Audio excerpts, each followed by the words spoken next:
Fala pessoal, tudo bem? Aqui vamos para mais uma aula, nossa última aula, nosso último conteúdo do bimestre e também do semestre de Ética e Cidadania, que é sobre responsabilidade social e a Carta da Terra. Né? A gente vai continuar o tema que a gente veio trabalhando na última, que era sustentabilidade. Então, o que a gente colocou como pensar a sustentabilidade.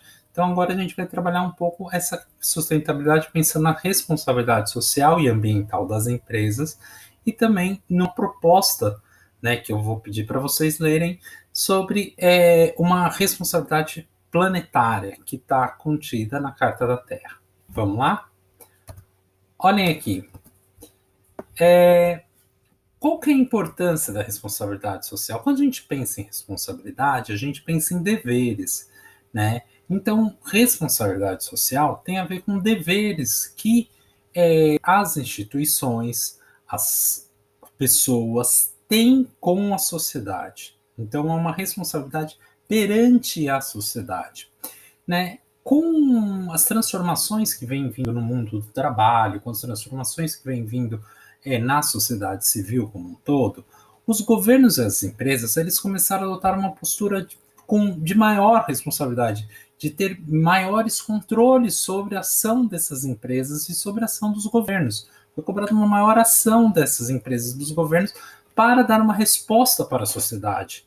Né? O governo e as empresas não podem fazer aquilo que eles querem. Eles têm que agir de acordo com uma postura ética, responsável, seja socialmente, seja ambientalmente, com as pessoas e com a nossa sociedade, com a nossa comunidade, etc.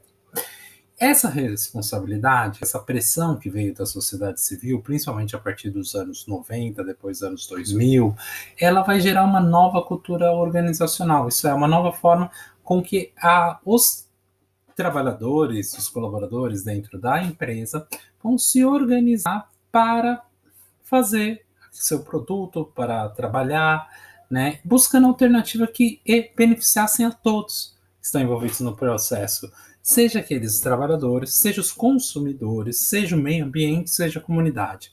Ou seja, a responsabilidade social é a ideia de que a gente consiga beneficiar a todos, né, que estão, né, nesse círculo, que a empresa ela não existe por si só, ela existe dentro da sociedade, dentro da comunidade. Então ela tem que beneficiar não só aqueles que são são os colaboradores, trabalhadores, fazem parte da empresa, mas também beneficiar aqueles que são seus clientes, aqueles das quais, por exemplo, muitas vezes, vocês viram no documentário, muitas vezes a empresa vai lá e extrai a sua matéria-prima, tal, então beneficiar o meio ambiente, né, da qual ela está extraindo os recursos para produzir, etc.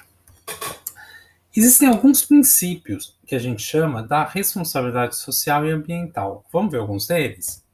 Um deles é que devemos zelar pela qualidade dos produtos e serviços que oferecemos ao cliente. Os clientes, tendo cuidado de não danificar a saúde e o bem-estar. Isso para eu para uma empresa ter uma responsabilidade e agir de forma responsável, ela tem que oferecer aquilo ao cliente produtos de qualidade de serviço. Você não pode oferecer um produto com uma qualidade duvidosa, um serviço com uma qualidade duvidosa. Isso é uma responsabilidade que as empresas têm que assumir, certo? E as culturas organizacionais das empresas têm que colocar isso para os seus trabalhadores, que têm que assumir que, olha, temos que oferecer um serviço de qualidade. Tudo bem? Um segundo é manter um respeito pelos empregados e pelos fornecedores, estabelecendo relações baseadas em confiança, em parceria, certo? Então, você estabelece um respeito quando você, por exemplo, cumpre os contratos que você tem.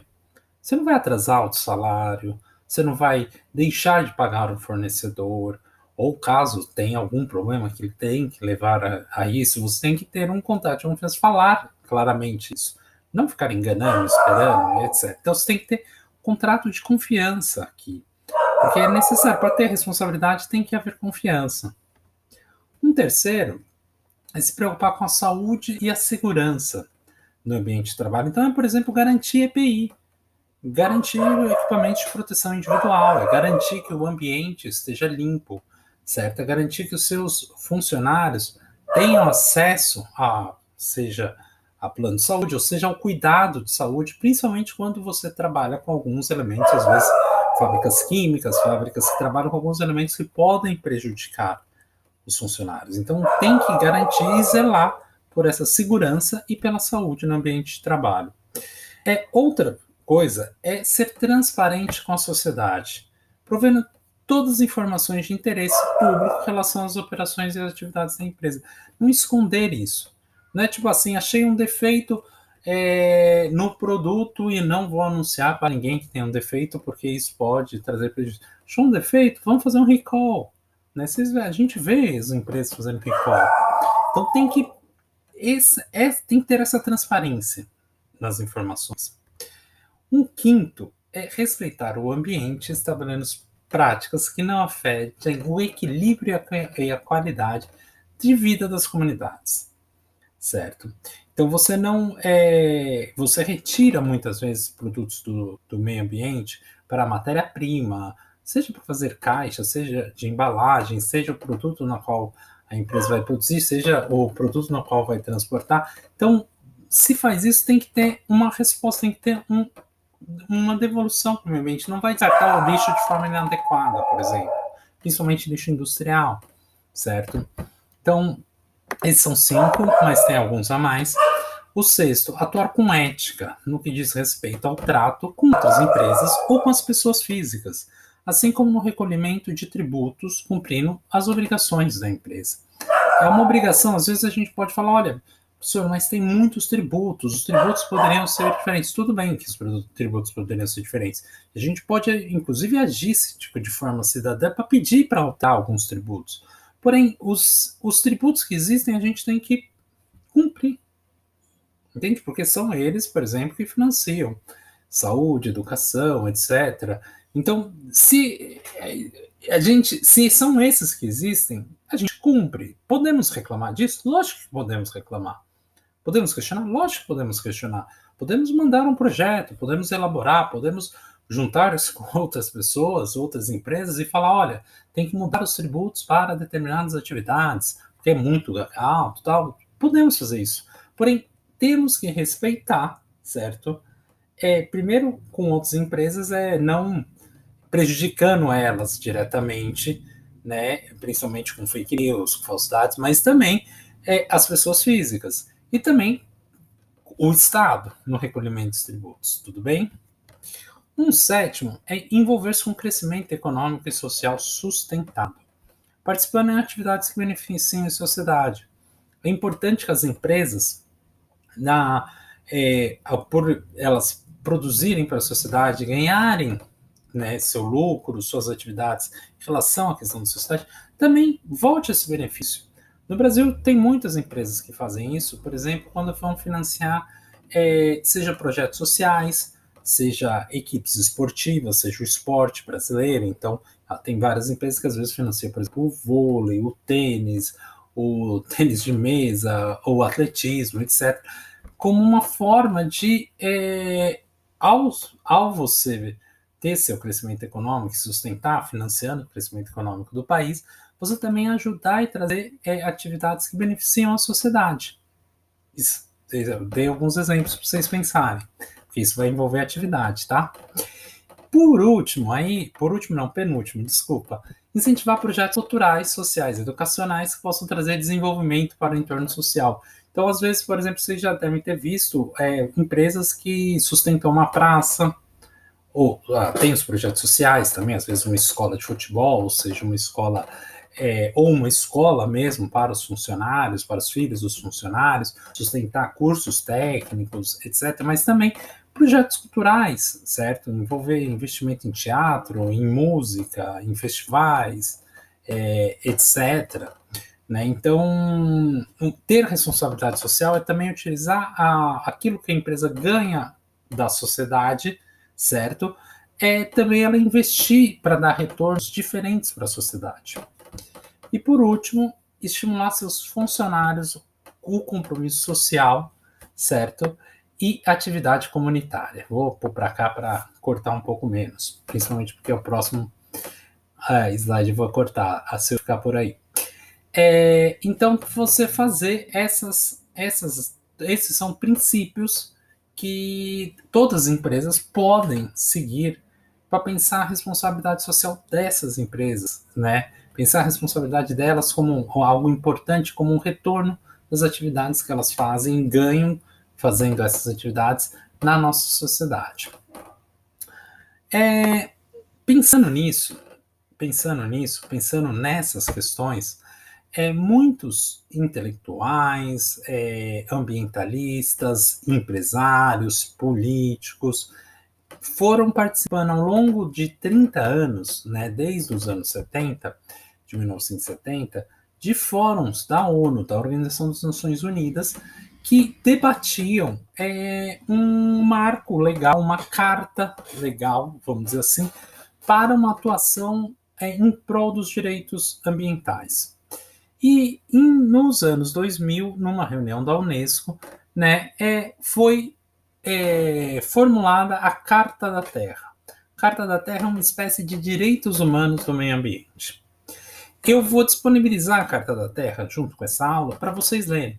Ela é um pouco extensa, tal, mas ela é interessante. Eu acho que vale a pena ler e refletir sobre ela, essa Carta da Terra. Quais são os eixos da Carta da Terra? A Carta da Terra tem 4 eixos. O primeiro é respeitar e cuidar da comunidade de vida. O que significa isso? Que nós temos que agir com respeito à vida das outras pessoas, mas também de outras vidas, da vida dos animais, da vida do meio ambiente. Então nós temos que agir com respeito frente à vida na Terra. Na Terra. Então, respeitar o meio ambiente, respeitar a vida humana, respeitar a vida dos animais. Isso é um dos eixos da Carta da Terra. A integridade ecológica. O planeta que nós temos é um único, é um só. Nosso planeta é finito. Vocês viram isso no documentário História das Coisas. Nosso planeta é finito, nossos recursos naturais são finitos. Como nossos recursos naturais são finitos, a gente tem que agir de forma a garantir que eles não acabem. Então temos que garantir a integridade ecológica, agir de forma sustentável para garantir com que a próxima geração tenha recursos para sobreviver como a nossa teve, ou como a nossa está tendo ainda. Né? Então, manter essa integridade ecológica. Um terceiro é justiça social e econômica. Um dos princípios da Carta da Terra é acabar com a pobreza, certo? Acabar com a pobreza não quer dizer que não vai existir desigualdade, mas zerar a pobreza no mundo, que é um dos objetivos da ONU, dos objetivos do milênio da ONU, que tem muito parecido com a Carta da Terra, é justamente você tirar pessoas de condições nas quais elas não conseguem sobreviver. Certo? A pobreza é uma condição na qual, principalmente a pobreza e a miséria, condição na qual a pessoa não consegue sobreviver, não tem um mínimo básico para a sobrevivência. Então, acabar com a pobreza é conseguir justiça social, conseguir com que as pessoas tenham acesso à educação, a trabalho. Né? Então, a Carta da Terra não significa só cuidar do meio ambiente. Isso eu estou insistindo com vocês desde a outra aula, porque a sustentabilidade é sustentabilidade social, econômica e ambiental. Por último, promover a democracia, uma cultura de não violência e de paz. Então, promover a democracia é promover com que as pessoas possam tomar decisões políticas, não que as decisões políticas não estejam restritas a poucas pessoas, a uma elite, mas que as pessoas possam participar das decisões políticas. Promover uma cultura de não violência e de paz é garantir que as pessoas tenham segurança, mas não só isso, garantir que não haja guerras, certo? As guerras destroem comunidades, destroem tradições, destroem culturas e sociedades. Então, esses são os 4 eixos. Esses